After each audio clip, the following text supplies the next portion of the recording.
everyone, and welcome to Watch No Evil. This is Zach. And this is Matt. And today we will be reviewing and discussing the 1973 vampiric indie film starring Dwayne Jones and Marlene Clark entitled Ganja and Hess.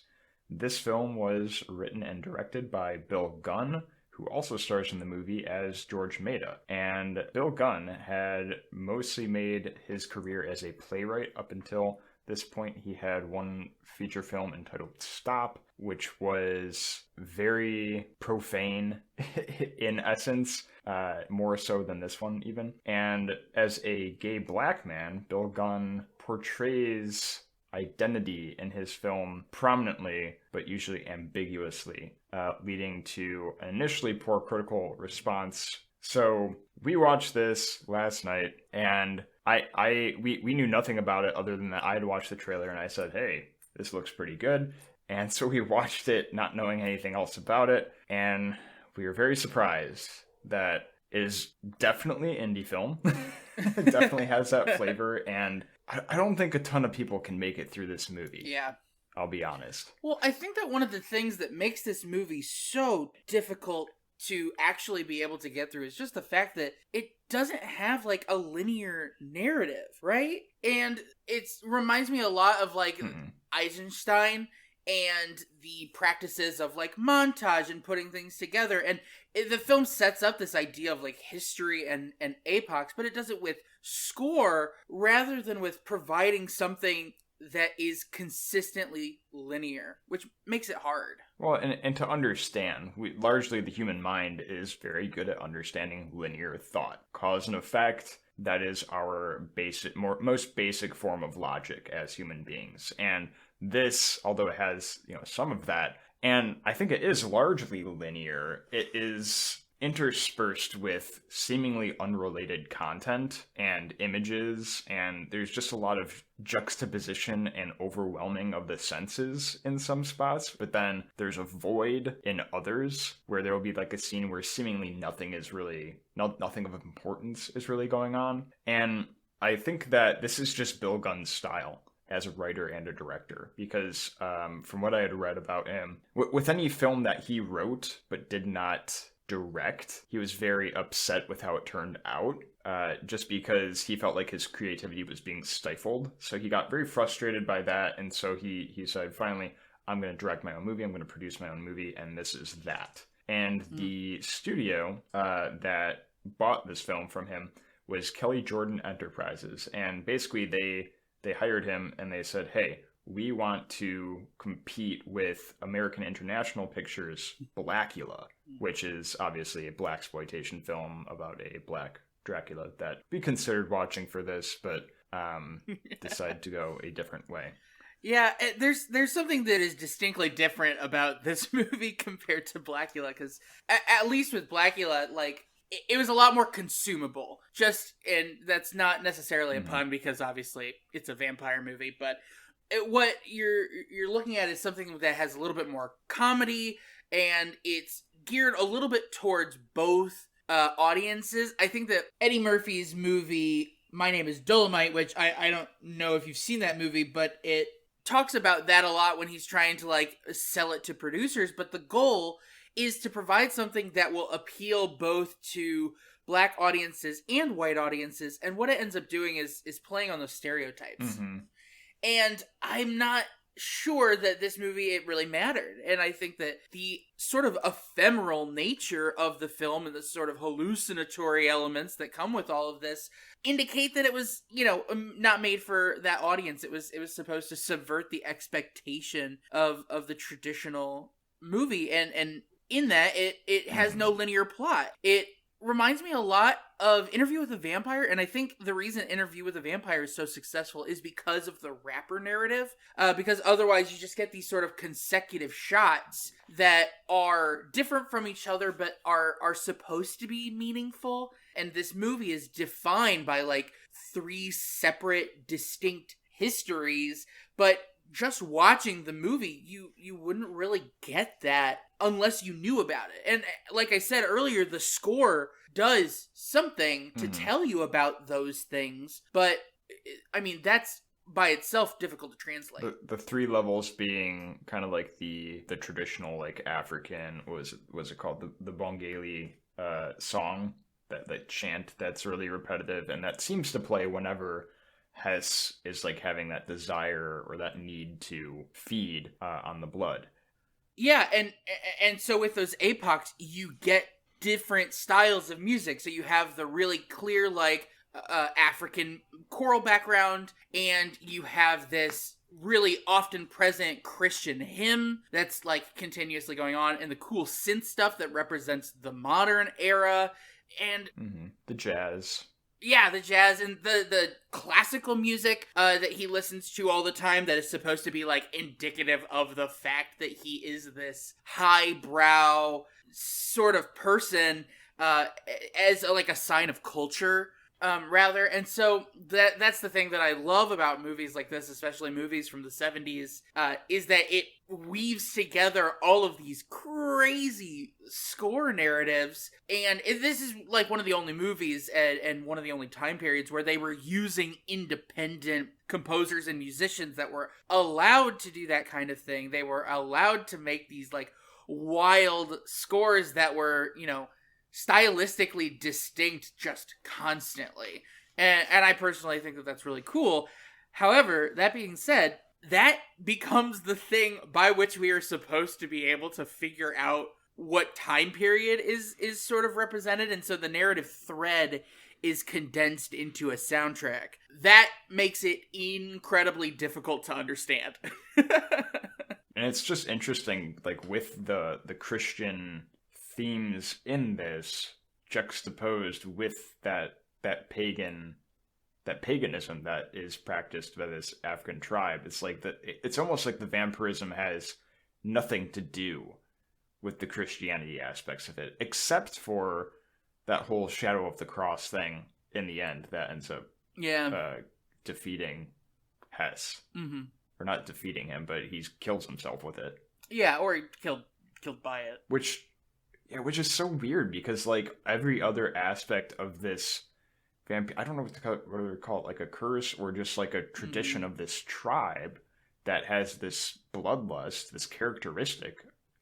There's no way that this tribe has anything to do with Christianity. So it's just weird that was like what ended up being what ends it. I think that actually it kind of does have a little bit to do with Christianity in that in all things, you know, Christians come to these places and they, you know, take the culture. It's sort of like a colonialist metaphor in a way where it could be. Yeah, the tribalism is sort of representative of the pure person, and all that they really want to do as vampires is survive, and so the survival is representative of the myth. And then Christianity comes along and it sort of takes over and it is bad and kills him. Mm-hmm. Yeah. And that's not like the only thing that with like the colonization, because then you get into like racial representation, and as a whole this film was, I think part of the poor reception of the film was that it was a black director with a black cast that challenges cinematic tradition in both a racial sense and a formative sense. And this is almost in an era where blaxploitation films were very present. I would say that this film is almost anti-blaxploitation because there is this sense of identity in question due to Hess and Ganja being black people turning into this other and having to cope with that role as this other thing that they're unfamiliar with. And you also get the idea of like just the way that this is constructed, you get these juxtaposed images and sounds, and it can be really unsettling and alienating to the viewer, which can connect directly to the racial messages here. Yeah, that's the thing. You know, for all of its messages, and I'm sure that it has, you know, a deep message. It's just really hard to tell the ephemerality and the jump cuts and the montage and the pacing. It's just like I don't know who it's supposed to be for. I would argue that it's Bill Gunn. I think it's right? Truly Bill Gunn. Like, this is just him expressing that. And like, I mean, my main point of that argument is his character of George Maida in this. Like, it seems almost like it's a self-portrait so I want to start with the most obvious thing. George Maida, he's Hess's assistant. He ends up like he's the one who stabs him with this Murthian dagger, which like starts that vampire curse thing. But he also like he's portrayed as this like neurotic, schizophrenic, mentally disturbed guy. He has a whole scene with the noose, and he talks about how he contemplates suicide, and he ends up killing himself with a gun. So I feel like Bill Gunn, he kills himself with a gun. I don't know if that's coincidence or just like it's the only gun in the whole movie. Like when he kills himself, he is naked. He had just taken a bath, and I feel like his nakedness in that scene is kind of like Bill Gunn saying like, "Here, this is who I am. This movie is me," and kind of revealing himself to his audience and revealing himself to us. That's interesting that you talk about that too, because I think that part of the nature of movies of this time, the experience with like black exploitation films, there is like a certain identity and stereotype and sexual identity in particular, because at a certain point, all of these movies have like this weird sexual undertones, and this movie is not in the way that like Dolomite or Blackula is. There's not like this comedy to it, and I think that that's one of the things that was typical of that, or not necessarily always typical of that. At least in the Eddie Murphy, it was typical, but like that as another part of identity association and stereotype, like people are going to expect that in the film. Yeah, I don't think the sexual moments are meant to be comedic at all. Right. In fact, I don't think there are really many comedy moments at all in this, which is yet another testament to like this is kind of anti black exploitation. Mm-hmm. But with since you brought it up like this, it is very I mean it's like straight up pornographic at times in this movie, yeah. Which I think can make a lot of people uncomfortable, but there is this theme of desire and addiction, mostly related to blood, but I think we use the term bloodlust, and I think we've got both halves of that word right there. And Gunn himself said this film is all about addiction, and that's in that opening text that we get. And I think it is like kind of making a statement of, it's making that statement, I think, to suggest that addiction is an illness rather than just a lack of self-control or morality. I think that part of the the idea of Christian morality as it's shown in this movie, I already mentioned like the colonization, but it's sort of destructive, and there is this internal battle between Hess and his faith, which is ultimately why he lets himself be killed at the end, but also that like drive to survive and the will to live that's sort of from the curse. And I think that that's why you get the two musical styles so often in conflict with each other, and the tribal music is in a way kind of like Christian hymn, and there's this morphing that happens between them to represent like how those identities take over, and how that like Christian morality it causes him to be like a victim of his own circumstances as much as he is like denying temptation. It's also what he has to do to survive. Like the two things cannot satisfactorily coexist for him. I think you're exactly right there, because that ties in really well with I think that sense of identity that I mentioned earlier, and like Gunn's kind of desire to, no pun intended, desire to shine a light on just the themes of identity within the Black community, and having that duality, like you said, between he's torn between this modern sense of Christianity and faithfulness, and this more tribal kind of like, well, literal bloodlust because of the curse of this tribe. And I think it's just interesting. I want to quickly point out that duality and that shadow of human nature is so much part of us that we discussed last week. And I think that it's undeniable to see that these these black filmmakers spend a lot of time with the themes of identity in their filmmaking, because it's like they want us to see that. They want us to see that this is something that they struggle with and that they consider. In working so independently, you get to do a lot more of that experimental stuff. And obviously Bill Gunn was passionate about doing the film himself, and where you have these wild jump cuts and the crazy music range and the just overall ephemerality, and especially the scenes of a certain sexual nature, it just it's hard to consume. It makes this movie difficult to consume because it's difficult to understand, and some of the imagery is at times too esoteric and a little complex. I mean, the dialogue at points is almost esoteric to the point of intelligibility. It's like reading a bad academic article. And that was a lot of this movie. It was like, and just some of the dialogue seems so meaningless. Like, what was up with the whole grits and record thing? Like, Ganja's asking Archie, the butler, she's like, "Oh, could I get some grits?" And he was like, what are grits?" And that one you can kind of excuse, because like grits is like, Hess is made out to be this like really high class guy with his estate and his status and his classical music. Yeah, and it's like that. Although grits is a commonly favored food in the black community.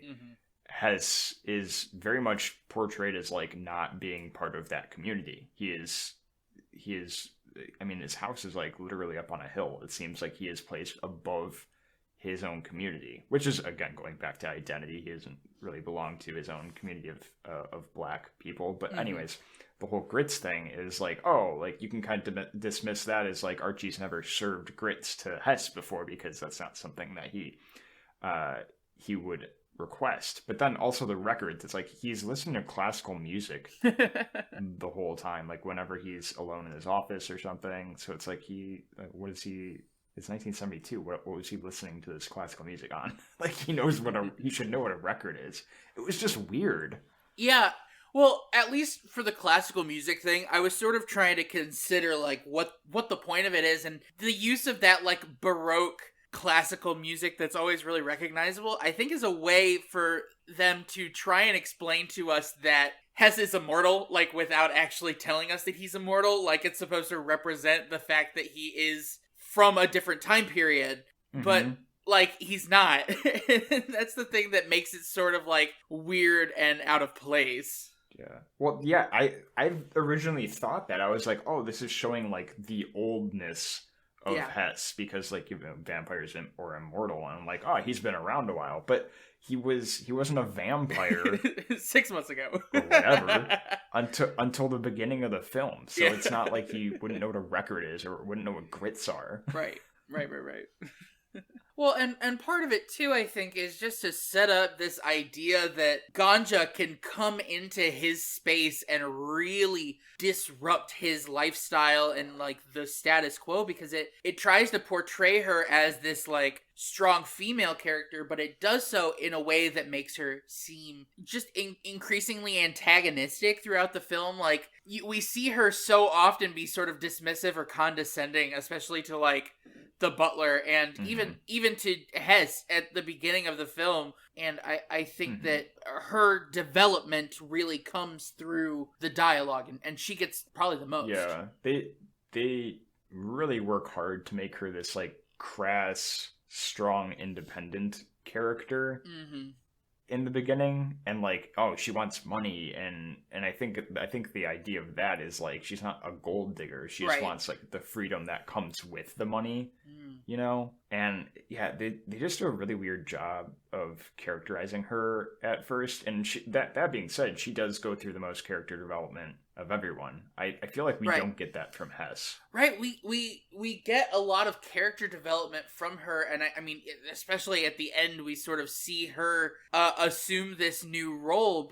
But as like the strong female lead, she's not really one to be dominated or overtaken. She stands as equal to Hess throughout the film. That being said, she goes through that change really rapidly. I mean, we see her come to meet her husband, and then she goes into the freezer. Mm-hmm. And she sees that her husband's dead, and she confronts Hess about it like later that afternoon. And then after that, she's just like, well, I guess I can sleep with you now. Yeah, her character development is really quick, but it does happen. Whereas with Hess, I feel like he's just so two-dimensional, like, the whole time. He hardly had any lines in the first half of the movie, and then finally when it was like, Ganja and Hess are together, they're like the only two characters really interacting in the movie. Then finally he had more lines, but it still felt like really two-dimensional. Yeah, they didn't give him like personality outside of vampire. And I don't know, like, I know that Dwayne, what's his last name? Dwayne Jones. Yeah, Dwayne Jones. I know he's a better actor than that. Like, it's not like it was an acting flaw. I think it was just intentional, but I don't understand why. I think that they were trying to, like, achieve the aloofness of, like, the stereotypical, like, Bela Lugosi vampire, to, like, have him be a different representative of the black man. Yeah, it's like they wanted to make him, like, really stoic. Yeah. And like, we already got that from, like, he's an intellectual, he's cultured, he knows French, he sent his kid to boarding school, he's wealthy. I think Bill Gunn's, like, resisting that stereotypical black man. Right, not showing him as, you know, being a slave or being a pimp. He's antithetical. Yeah, it's an antithesis to everything else that's going on. And that's part of the point here, is to deny that expectation. But also, like, he is, like, Hess employs all these black men. He's got George, who's supposed to be his assistant, even though he's not his assistant for very long. He's got Luther, who is the part-time minister, part-time chauffeur that drives him around, and the narrator. And then he's got Archie, who is his butler. And they're all black men. And I don't know if it's, like, supposed to be, like, he is above them. I don't know exactly why they had to have all of his employees. Yeah. Like, why would they all be black? Well, I think that there are a couple of reasons for potentially that. And this is just me trying to, like, answer your question or explain it, and I think that it can be either of two things, which are the pragmatic option, in that for Bill Gunn, it was probably incredibly difficult for him to just get this movie made and to get, you know, white actors to then play these indentured roles is going to be really, really difficult to do, and not typically feasible. You know, he's drawing from people he knows. Like, the guy that designed the music is the same guy that plays the pastor. And the other reason, I think, is because it's supposed to represent, like, the cannibalization of one's own, and that goes, you know, back to, like, vampirism at its core comes from this, like, betrayal of one's own, Judas betraying Jesus, and he's rising above all of these other people in his community, and you know, the only method by which people could become successful in, like, this racial narrative is for them to cannibalize their own, or to, like, you know, step on the backs of other people for them to get a leg up. The ladder of success is built on the bodies of, like, your friends and neighbors. Yeah, I do agree. These are just questions that come up to me because, you know, given the overall message of, like, I think the only racial statement being made here is the existence of the film in the first place. Yeah, just that it was even made. And I think that's what you're saying too, right? Yeah, I would, yes. Yeah. Okay. We're in agreement there. It just makes me wonder, like if they were trying to make those statements, but because so much of this movie is up for interpretation because it is so artsy, and I really think that most of it is about identity and desire and an addiction, like Bill Gunn says. And I want to bring it back to identity a little bit, because we were just talking about how Hess is kind of alienated in his own race. Like, there's that one scene in the bar where he ends up meeting that one woman who I think it's basically supposed to be like she's a prostitute, and then her pimp is, like, trying to kill him and steal his money. Right. Yes.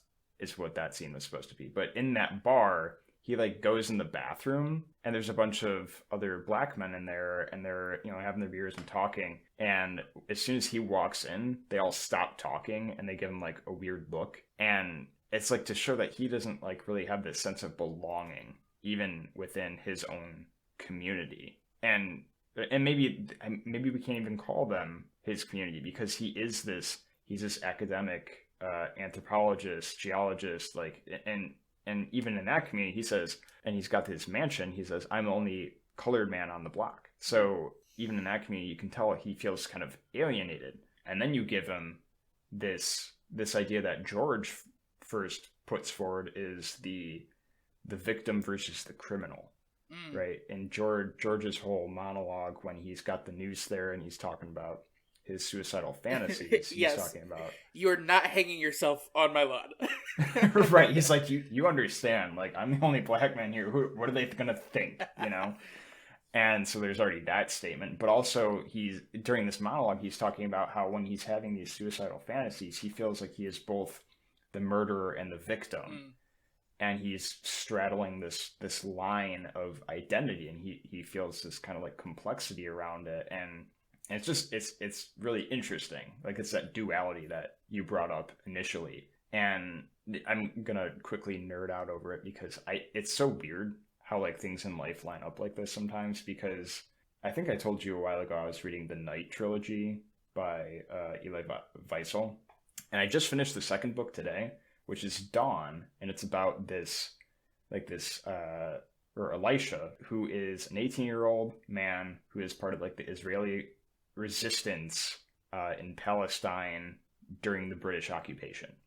And he is part of this resistance, and he has been charged with executing this Englishman at dawn, because they have an Israeli captive that they're going to execute. So it's kind of like this tit for tat kind of thing going on.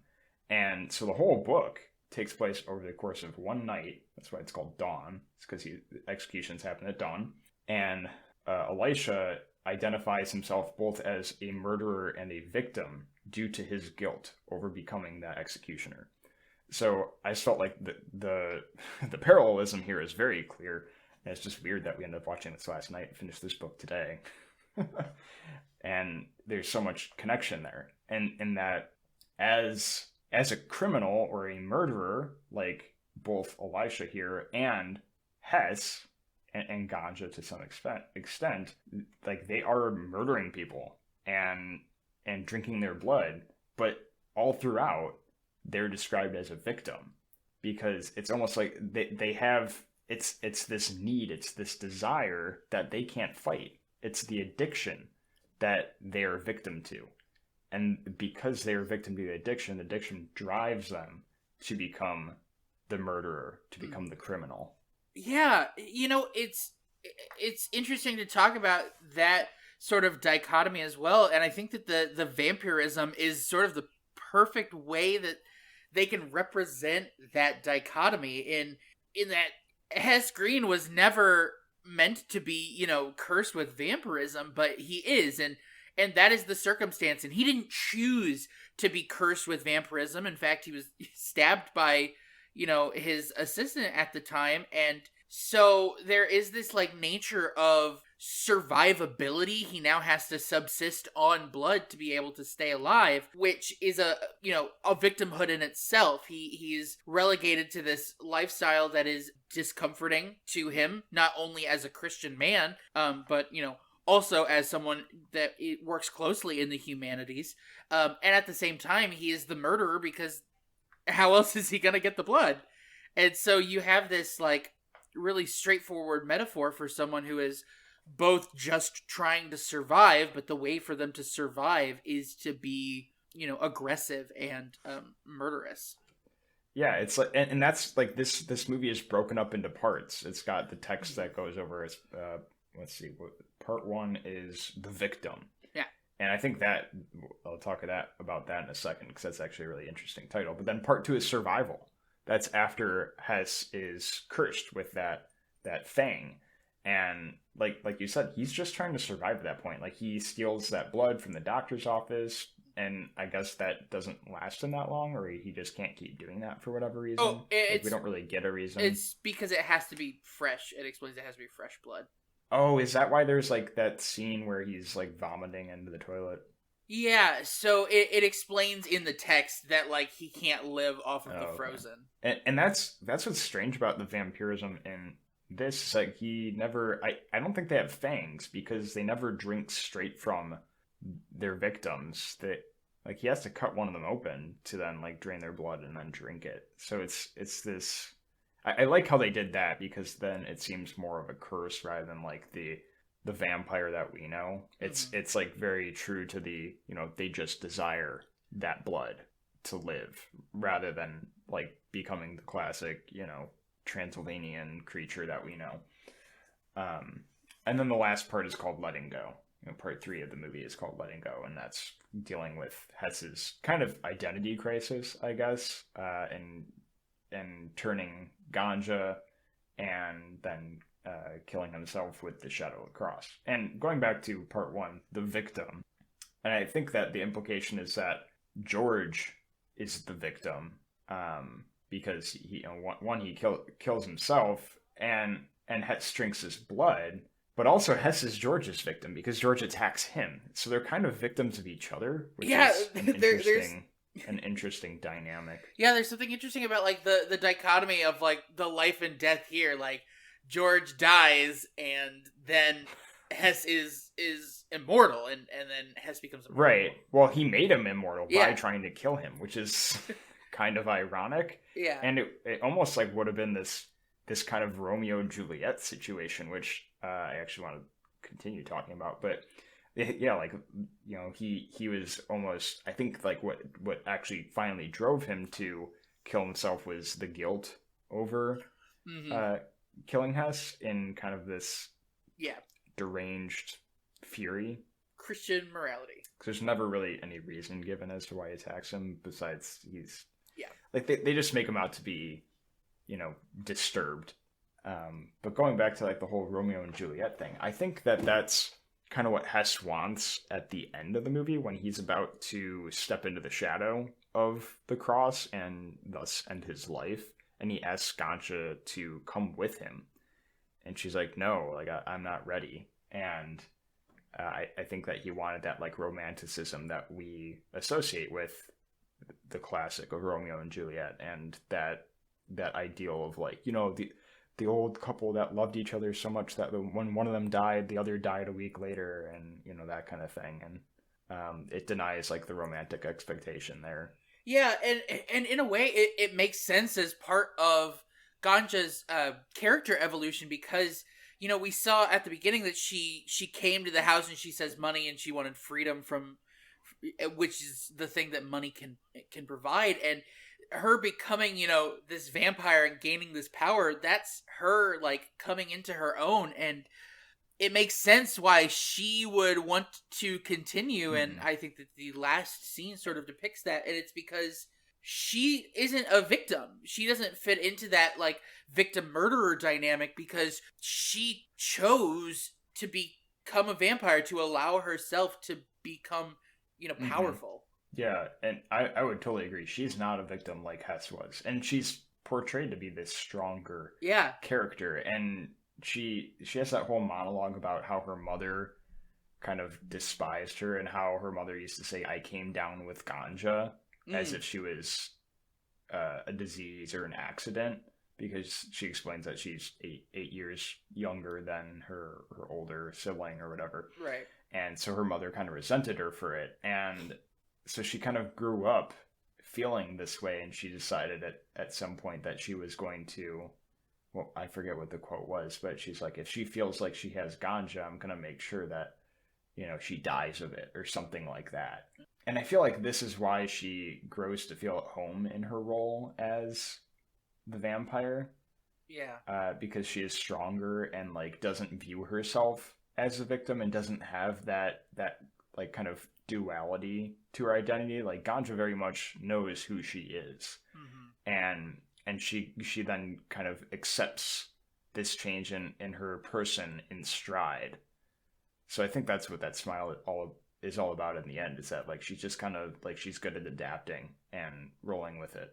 Yeah, and in a way, I mean, she assumes her own sense of self and identity. She sort of becomes a person, and I think that in movies, actually, it sort of reminds me of Midsummer in a way, where you have this like dependency on the male figure in these movies, and Ganja is again like antithetical to that, and by gaining this immortality, she is able to gain that freedom that she so sorely wanted, and she's not, you know, gonna succumb to the same level of like Christian guilt that Hess would have. And so it like flips the stereotype of the black woman now on its head. Like it changes what you expect.